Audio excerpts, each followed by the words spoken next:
ಆತ್ಮೀಯ ಸರ್ಕಾರಿ ನೌಕರರೇ, ನಿವೃತ್ತ ಸರ್ಕಾರಿ ನೌಕರರೇ, ಪಿಂಚಣಿದಾರರೇ, ಅನುದಾನಿತ ನೌಕರರೇ, ನಿಮ್ಮ ಸಂಬಳ ಹಾಗೂ ಪಿಂಚಣಿ ಹೆಚ್ಚಳಕ್ಕೆ ಸಂಬಂಧಪಟ್ಟ ಹಾಗೆ ಸೆವೆಂತ್ ಪೇ ಕಮಿಷನ್ ರಚನೆಯಾಗಿತ್ತು. ಸೆವೆಂತ್ ಪೇ ಕಮಿಷನ್ನು ತನ್ನ ರಿಪೋರ್ಟನ್ನು ಗೌರ್ಮೆಂಟಿಗೆ ಸಬ್ಮಿಟ್ ಮಾಡಿದೆ. 27.5% ಪ್ಲೇಟ್ಮೆಂಟ್ ಕೊಡಬೇಕು ಅಂತ. ಆದರೆ ಸರ್ಕಾರಿ ನೌಕರರು 40% ಪ್ಲೇಟ್ಮೆಂಟನ್ನು ಕೊಡಬೇಕು ಅಂತ ಬೇಡಿಕೆ ಇಟ್ಟಿದ್ದಾರೆ. ಈ ಬಗ್ಗೆ ನೌಕರ ಸಂಘದ ಅಧ್ಯಕ್ಷರಾದ ಶ್ರೀ ಷಡಾಕ್ಷರಿರವರು ಯಾವ ರೀತಿ ಹೇಳಿಕೆ ನೀಡಿದ್ದಾರೆ, ಇದರ ಬಗ್ಗೆ ಅವರ ಅಭಿಪ್ರಾಯವನ್ನು ಮುಂದೆ ತಿಳಿತಾ ಹೋಗೋಣ ಬನ್ನಿ.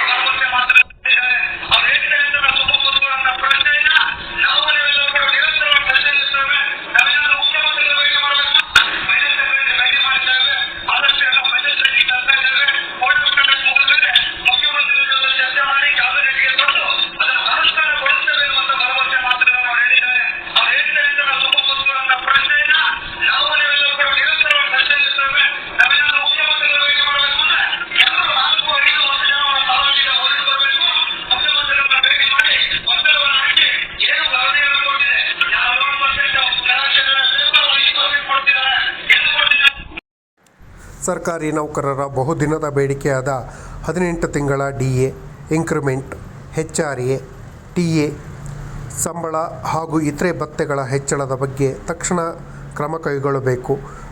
ನಿವೃತ್ತ ನೌಕರರಿಗೆ, ಸರ್ಕಾರಿ ನೌಕರರಿಗೆ ಕ್ಯಾಶ್ಲೆಸ್ ಟ್ರೀಟ್ಮೆಂಟ್ ವ್ಯವಸ್ಥೆಯನ್ನು ಇಮಿಡಿಯೇಟಾಗಿ ಜಾರಿ ಮಾಡಬೇಕು. ಅದೇ ರೀತಿ ಸ್ಯಾಲ್ರಿ, ಪೆನ್ಷನ್ಗಳಲ್ಲಿ ಹೆಚ್ಚಳ ಮಾಡಬೇಕು. ಈಗಿನ ಬೆಲೆ ಏರಿಕೆಗೆ ತಕ್ಕಂತೆ ಸ್ಯಾಲ್ರಿಗಳ ಹೆಚ್ಚಳ ಆಗಬೇಕು. ಇದರಿಂದಾಗಿ ಸರ್ಕಾರಿ ನೌಕರರ ಜೀವನ ಮಟ್ಟ ಸುಧಾರಣೆ ಆಗತ್ತೆ. ಈ ಬಗ್ಗೆ ಸರ್ಕಾರಗಳು ಹೆಚ್ಚಿನ ಗಮನ ಹರಿಸಿ ಸರ್ಕಾರಿ ನೌಕರರಿಗೆ ಸಿಗಬೇಕಾದಂಥ ನ್ಯಾಯಯುತವಾದ 40% ಪ್ಲೇಟ್ಮೆಂಟನ್ನು ತಕ್ಷಣ ನೀಡುವಂತೆ ವ್ಯವಸ್ಥೆಯನ್ನು ಮಾಡಬೇಕು.